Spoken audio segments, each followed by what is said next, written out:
Warahmatullahi wabarakatuh. Bismillah, alhamdulillah, wassalatu wassalamu ala rasulillah Sayyidina Muhammad ibn Abdillah, la hawla wa la quwata illa billah, amma ba'du. Para pemirsa yang saya hormati, warga Indonesia pada umumnya, warga Nahdiyin pada khususnya, saya mencoba untuk menanggapi, untuk sedikit memberi sumbangsih ilmu, walaupun saya bukan ulama, bukan siapa-siapa. Kalau benar pernyataan saya ini, semoga ini menjadikan amal yang baik. Kalau salah, semoga dimaafkan oleh Allah Subhanahu wa Ta'ala. Merespon dari berbagai sumber, terutama para YouTuber, menanggapi masalah-masalah atau fenomena yang terjadi pada akhir-akhir ini, saya turut serta ingin menyampaikan pesan sesuai dengan keilmuan saya. Semoga apa yang saya sampaikan ini bermanfaat, terutama terhadap diri saya sendiri. Yang saya tahu, pemberian Allah itu ada dua macam. Pemberian Allah yang pertama yang disebut dengan wahbi atau kudrati, sedangkan pemberian Allah yang nomor dua disebut dengan kasbi atau ikhtiyari. Adapun yang pertama yang disebut dengan kudrati, wahbi, pemberian Allah yang langsung diberikan oleh Allah tanpa berhubungan dengan makhluk, yang disebut dengan kudrati. Artinya pemberian ini bersifat pemberian yang pasti, yang tidak melibatkan manusia, sudah ditentukan dan tidak bisa didapat, tidak bisa diminta. Kudrati ini sifatnya sudah pemberian yang ditentukan sejak zaman azali, yang ditentukan tanpa ada keterlibatan makhluk, disebut dengan wahbi atau kudrati. Contohnya tentang jenis kelamin laki-laki perempuan.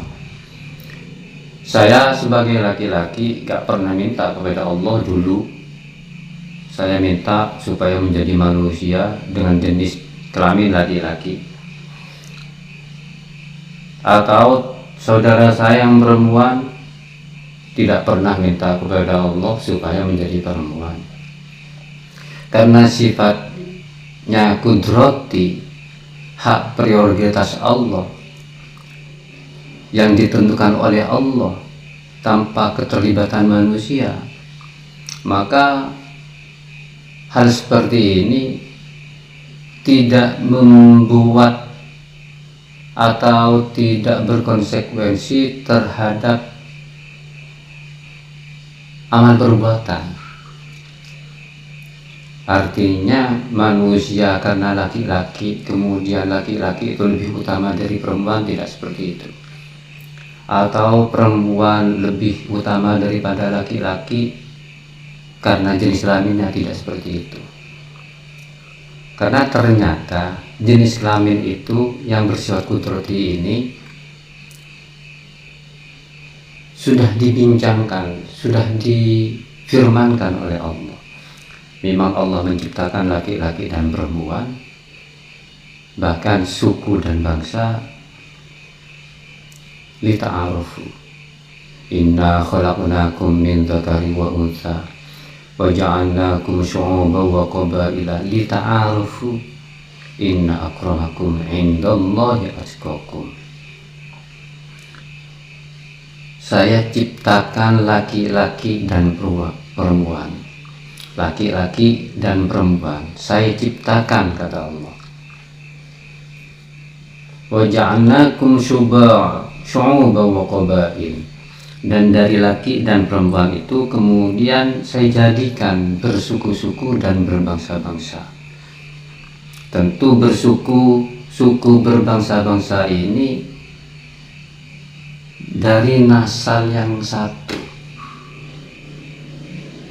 min nafsi wahidah, dari jiwa yang satu, dari Nabi Adam. Karena kami semua ini, manusia semua ini keturunan Nabi Adam. Cuma kemudian oleh Allah dijadikan bersuku-suku dan berbangsa-bangsa. Adapun mereka, kita semua manusia ini bersuku-suku dan berbangsa-bangsa ini juga merupakan kudrah Allah. Sifatnya kudrati, tidak ada sangkut pautnya dengan amat. Artinya bukan karena suku Jawa lalu lebih mulia, atau yang suku Batak lebih rendah, atau yang suku Bali lebih unggul, atau yang suku Madura lebih utama, misalnya. Tidak seperti itu. Jadi Allah menciptakan laki-laki dan perempuan, kemudian bersuku-suku dan berbangsa-bangsa ini tujuan utamanya di ta'arufu, supaya saling mengenal. Saling mengenal seperti ini karena ada perbedaan. Kalau tidak ada perbedaan, tidak mungkin bisa saling mengenal. Justru kita bisa saling mengenal karena ada perbedaan. Suku yang satu bahasanya beda dengan suku lainnya. Bangsa yang satu dengan bangsa lainnya berbeda mungkin warna kulitnya. Ada yang hitam, ada yang putih, ada yang kuning, ada yang langsat misalnya, ada yang sawo mateng, ada yang gosok dan sebagainya. Allah tidak melihat semua itu. Karena sifatnya kudrati, pemberian Allah, wahabi, pemberian Allah. Kemudian yang kedua, yang melibatkan manusia, bisa diusahakan, bisa diupayakan adalah sifatnya kasbi atau ikhtiari. Seperti amal perbuatan, kelakuan yang baik, menjadi orang baik, menjadi orang sukses, ingin menjadi orang kaya, ingin menjadi orang sehat, itu pilihan. Jadi manusia berikhtiar, berupaya, kemudian berusaha, berdoa, bertawakal, kemudian husnudzon kepada Allah. Itu merupakan proses ikhtiar manusia untuk mencapai tujuan. Adapun Allah terlibat dalam upaya dan usaha manusia ini. Jadi Allah yang memperlancar proses usaha manusia. Allah yang kemudian menetapkan usaha. Allah juga menentukan hasil upaya manusia itu. Kemudian mengarahkan Allah semua. Wa an laisa lil insan illa ma sa'a. Tidak ada yang dapat dimiliki oleh manusia itu kecuali apa yang telah diusahakan. Nah, di sini ada keterlibatan manusia. Manusia berusaha misalnya membuka toko, kemudian diisi dengan barang-barang, pelayanan yang baik, prosesnya baik, marketingnya baik, publikasinya baik, terjadilah jual beli. Sudah diatur semuanya. Allah mengarahkan manusia untuk berusaha, untuk berbuat baik kepada orang lain, untuk membantu orang lain. Tidak sama orang yang duduk santai-santai dengan orang-orang yang berjihad, orang yang berperang, orang yang berjuang di jalan Allah. La yastawil qa'iduna minal mu'minina wa yurulid darar wal mujahiduna fi sabilillahi bi amwalihim wa anfusihim. Tidak sama orang yang leha-leha, engkang-engkong, duduk-duduk santai-santai, kecuali selain orang-orang yang ma'dzur, dibanding dengan orang-orang yang berjuang di jalan Allah, berjuang dengan hartanya, dengan jiwanya, dengan pribadinya, dengan profesinya, dengan hatinya, dengan pikirannya, dengan tenaganya. Maka perjuangan seperti ini yang melibatkan pikiran manusia, hati manusia, tenaga manusia, harta manusia, inilah orang-orang yang mulia, yang dijamin oleh Allah mendapatkan derajat. derajat yang berbeda dengan yang hanya duduk-duduk santai saja, engkang-engkong saja, atau leha-leha saja. Jadi yang mendapatkan pahala itu bukan karena jenis kelaminnya, bukan juga karena nasabnya. Karena nasab itu juga kudroti. Saya tidak minta supaya terlahir dari bapak saya si A. Teman saya juga tidak minta supaya mendapatkan ayah si B. Jadi nasab pemberian Allah, tidak ada pilihan. Nggak ada ceritanya manusia dulu minta saya supaya terlahir dari seorang kiai, saya supaya terlahir dari seorang presiden, saya supaya terlahir dari seorang raja, saya supaya terlahir dari keturunan kiai, ulama, atau habib misalnya. Jadi keturunan, nasab itu bukan permintaan, bukan hasil doa, bukan usaha, tetapi pemberian Allah yang merupakan hak prerogatif Allah. Oleh karena itu, tidak ada dalam hadis satupun, dalam Al-Quran satupun, yang orang diberi balasan karena nasabnya. Manusia mulia karena nasabnya. Tetapi semua kemuliaan yang diraih oleh manusia itu karena upayanya, karena ilmunya, karena ketakwaannya, karena amalnya.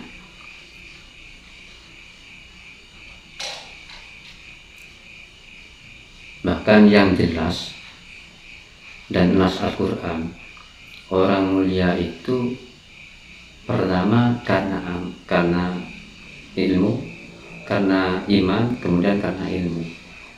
Yarfa'illahu alladhina amanu minkum walladhina utul ilma darajat. Allah mengangkat derajat orang-orang yang beriman dan orang-orang yang diberi ilmu beberapa derajat. Jadi orang berilmu di atas orang yang beriman. Pertama orang yang beriman derajat satu derajat, tapi orang-orang yang berilmu beberapa derajat.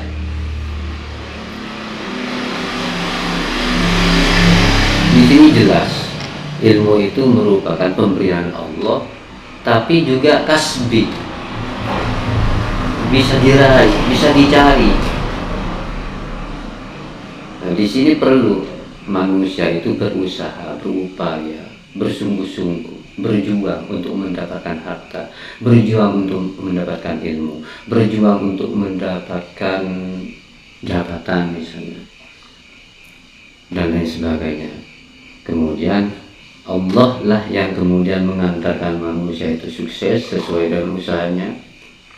Tapi sekali lagi harus ada tawakal, kembalikan kepada Allah semata. Dan kita harus husnudzon terhadap apa yang kita upayakan ini, bahwa nanti Allah akan memberikan kemudahan terhadap usaha kita.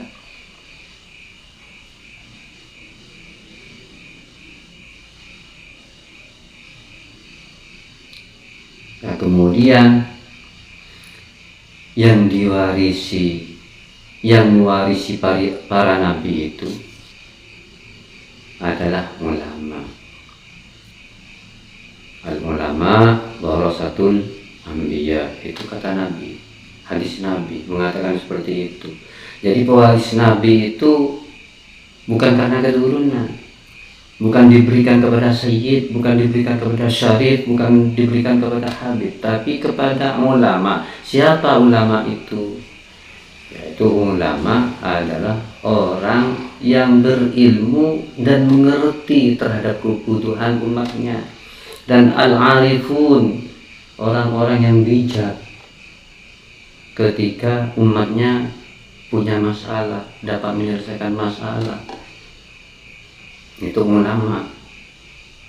Maka ulama inilah yang mewarisi para nabi. Mewarisi apa?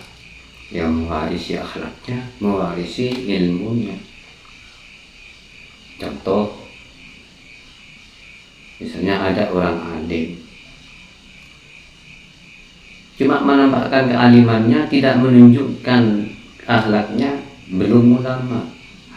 Ulama itu harus komplit, akhlaknya baik, ilmunya mumpuni, mendalam, mendakil, kemudian juga mengerti terhadap kebutuhan umatnya, bijaksana ketika menemukan masalah pada umatnya, dapat menyelesaikan masalah-masalah umat, kebutuhan umat. Tidak ahli yang hanya berteriak-teriak di mimbar saja ketika berpidato, ketika orasi misalnya. Tidak seperti itu ulama. Jadi ulama itu mewarisi Nabi dari mulai sifatnya, akhlaknya, keilmuannya, kemudian uswatun hasanahnya. Jadi harisun terhadap umatnya, terhadap kaumnya. Jadi jelas pewaris Nabi itu adalah ulama, bukan habib ataupun anaknya kiai misalnya, bukan. Jadi siapapun habib misalnya berilmu, mewarisi sifat-sifat Nabi, kelembutannya, akhlaknya, cara bicaranya, ya tentu tidak seluruhnya tidak bisa seperti Nabi, cuma meniru berapa persen, mungkin 40%, 50%, sampai 60%, 80% misalnya, meniru terhadap perjuangannya Nabi, anaknya Nabi. Orang kadang-kadang sering orang yang ahli pidato, ceramah, makan saja kadang-kadang cara minumnya ketika mengambil gelas pakai tangan kiri. Itu kan sudah tidak mewarisi sifat-sifat Nabi, cara Nabi makan, cara Nabi minum. Ulama itu menjadi teladan karena akan diikuti oleh umatnya. Ketika berbicara pun harus santun, tidak boleh berteriak-teriak menyamakan orang itu dengan binatang. Jangankan anjing, dengan kucing pun tidak boleh, karena tak sama. Tidak sama antara binatang dengan manusia.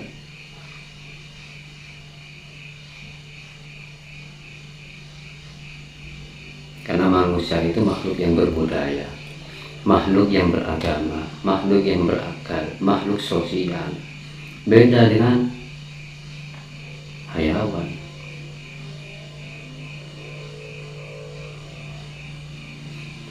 Para pemirsa yang saya hormati, jadi sekali lagi masalah nasab itu merupakan pemberian Allah yang bersifat qudrati. Sehingga dalam Al-Quran juga disebutkan wa huwallazi khalaqa minal ma'i basyara wa ja'alahu nasaban wa sihra wa kana rabbuka qadira. Dia Allah yang menciptakan dari air sperma basyarat manusia, wa ja'alahu nasaban wa sihra, kemudian dijadikan dari sperma itu nasaban wa sihra, bernasab-nasab. Ditentukan sudah oleh Allah nasabnya saya dengan si A dan seterusnya ke atas itu. Nasab itu qudrati, wahbi, pemberian Allah yang tidak bisa dicampur adukan dengan permintaan manusia, tidak bisa diusahakan oleh manusia, tidak bisa diupayakan oleh manusia. Namun pasangannya, pilihannya untuk menurunkan dzurriyyah, menurunkan seorang anak bisa ada pilihan. Mas Kasbi, misalnya saya menikah dengan si B, seorang perempuan, anak seorang kiai, anak seorang habib, anak seorang petani, anak seorang pedagang, anak seorang pejabat misalnya. Itu pilihan. Kemudian menurunkan anak si C. Maka si C ini bernasab kepada saya karena pilihan saya terhadap istri, anak seorang kiai, anak seorang habib, pedagang dan sebagainya. Adapun anak hasil dari pernikahan saya ini itu sifatnya qudrati. Walaupun saya pilihannya dengan si B ini merupakan kasbi pilihan, tapi yang diturunkan anak ini yang bernasab kepada saya itu merupakan Wahabi. Kenapa? Karena anak tidak minta turun nasabnya dari saya atau terlahir dari benih saya. Oleh karena itu masalah nasab ini, siapapun nasab kita ke atas, tidak perlu kita malu bernasab kepada siapa. Yang penting kita beriman, yang penting kita Islam, yang penting kita berbuat baik, yang penting kita berilmu. Siapapun orangnya, siapapun nasabnya kita, yang penting kita bertakwa kepada Allah. Itu yang terpenting. Bernasab kepada Nabi tidak menjamin keturunannya itu beriman kepada Nabi. Misalnya seperti Nabi Nuh, punya keturunan 3 yang beriman, 2 orang anak, yang satunya sudah tidak beriman. Berarti nasab yang baik tidak menjamin anak menjadi baik. Nabi Lut, anak dan istrinya ingkar semua, kafir semua.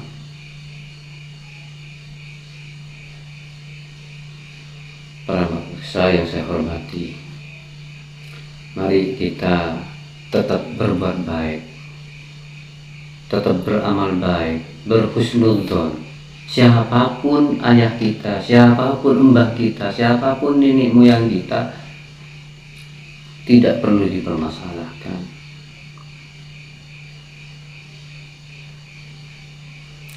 Misalnya dulu umpama nenek moyang saya kafir, itu kan nenek moyang, gak masalah. Nenek moyang kita itu kafir gak masalah, yang penting kita. Jadi tidak perlu kita ngotot anaknya ini, keturunan ini, membangga-banggakan nasab. Saya kira tidak perlu. Jadi saya cuma menghimbau kepada saudara-saudara saya, maka nahdiyin yang muda-muda ini, ataupun mohon maaf orang-orang dari golongan Bangalawi, umpama ada yang menyerang, ada yang mengatakan Anda ini bukan keturunan Nabi, monggo legowo saja. Toh walaupun bukan keturunan Nabi, yang dimuliakan sebetulnya bukan karena keturunan Nabinya, tapi karena akhlaknya, cara bicaranya, kesantunannya. Ketika berbicara itu bagaimana? Karena kita wajib menghormati orang, adapun orang menghormati kita tidak wajib. Jadi yang wajib itu kita menghormati orang lain, dan tidak wajib orang lain menghormati kita. Umpama orang lain menghormati kita, maka itu merupakan kewajiban kita menghormati orang lain. Wa idza huyyitum bi tahiyyatin fahayyu bi ahsani minha aw rudduha. Kalau kita diberikan suatu penghormatan, maka balaslah penghormatan itu yang sepadan dengan penghormatan orang kepada kita. Minimal sepadan, kalau bisa lebihkan. Fahayyu bi ahsani minha, berikan penghormatan kepada orang lain melebihi penghormatan orang lain kepada kita.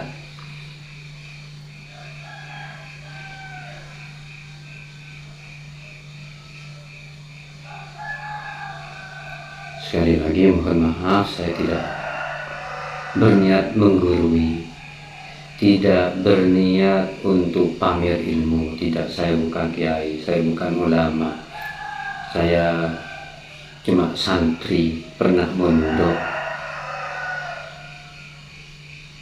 Ingin berpesan saja, kalau ada benarnya, semoga ini merupakan bimbingan dari Allah. Kalau salah, mohon maaf, ini karena kebodohan saya pribadi. Semoga apa yang saya sampaikan ini bermanfaat, terutama untuk saya dan umumnya untuk pemirsa, dan mohon tegur sapanya. Apabila ada kekurangan, mohon dikritik, mohon beri masukan, karena selain Nabi tidak maksum. siapapun orangnya, kiai, ulama, habib, siapapun boleh dikritik karena tidak maksum. Yang maksum itu hanyalah Kanjeng Nabi. Kalau Kanjeng Nabi maksum, nggak perlu dikritik, nggak mutlak, perintahnya mutlak. Ada dua yang mutlak, perintahnya tidak boleh disanggah. Ya ayyuhalladzina amanu atii'allaha wa atii'ar rasul wa ulil amri.